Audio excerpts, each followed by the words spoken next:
Okay, നമുക്ക് നോക്കാം basic English ഗ്രാമറിൽ എങ്ങനെ വരുമെന്ന്. അതായത് പോസിറ്റീവും നെഗറ്റീവും ക്വസ്റ്റ്യൻസിലും എങ്ങനെ വരും. ഐയിൽ വരുമ്പം ആം, പിന്നെ നമ്മൾ എം എന്ന് മാത്രം ഇടാറുണ്ട്. ഓക്കെ, പിന്നെ നെഗറ്റീവിൽ വരുമ്പം ആം നോട്ട്, പിന്നെ എം ഇട്ടിട്ട് മേലെ ഒരു കോമ ഇട്ടിട്ട് നോട്ട് എഴുതും. പിന്നെ ആം ഐ ക്വസ്റ്റ്യൻ മാർക്ക്. പിന്നെ you are comma R E A are not.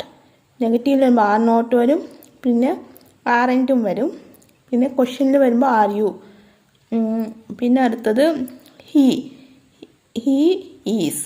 അപ്പോൾ നമ്മൾ എസ് അങ്ങനെ ഇടാറുണ്ട്, ഹിസ് എന്നും വായിക്കാറുണ്ട്. പിന്നെ ഈസ് നോട്ട് ഇസെൻറ്റ് എന്ന് വരും.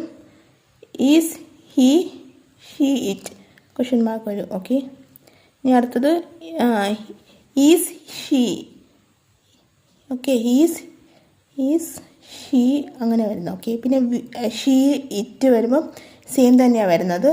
ഈ ഷീ ഈസ് ഇട്ടിട്ട് ഈസ് ഹി ഷീ ഇറ്റ് ചെയ്തിട്ട് ക്വസ്റ്റ്യൻ മാർക്ക് നമ്മൾ ഇടാറുണ്ട്.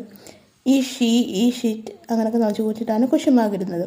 പിന്നെ വി ആർ ഇ വരും, are not aren't are we question mark. You are ഇടും, ആർ ഇ ഇത് പോസിറ്റീവ്.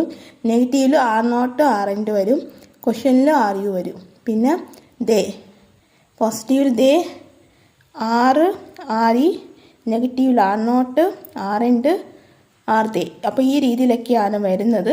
അപ്പോൾ നിങ്ങൾക്കിത് മനസ്സിലായെന്ന് വിചാരിക്കുന്നു. ഓക്കെ, അപ്പോൾ നിങ്ങൾക്ക് എന്തെങ്കിലും സംശയം ഉണ്ടെങ്കിൽ ചോദിച്ചാൽ മതി. ഇതിൻ്റെ ഡീറ്റെയിൽഡ് ക്ലാസ് ഞാൻ ഇട്ടിട്ടുണ്ടായിരുന്നു. ഓക്കെ, അപ്പോൾ നിങ്ങൾക്ക് ഞാൻ പ്ലേലിസ്റ്റ് ക്രിയേറ്റ് ചെയ്തിട്ടുണ്ട്. അപ്പോൾ നിങ്ങൾക്ക് അതിൽ നോക്കിയാൽ ചെക്ക് ചെയ്യാൻ പറ്റുന്നതാണ്. ഡീറ്റെയിലായിട്ട് ഞാൻ ഇതിൽ പറയുന്നുണ്ട് എല്ലാം. അപ്പോൾ നിങ്ങൾക്ക് ചെക്ക് ചെയ്ത് നോക്കാം. സോ അപ്പോൾ അത്രയേ ഉള്ളൂ ഗായ്സ്. നമുക്ക് എന്തായാലും അടുത്ത ക്ലാസ്സിൽ കാണാം. Bye guys.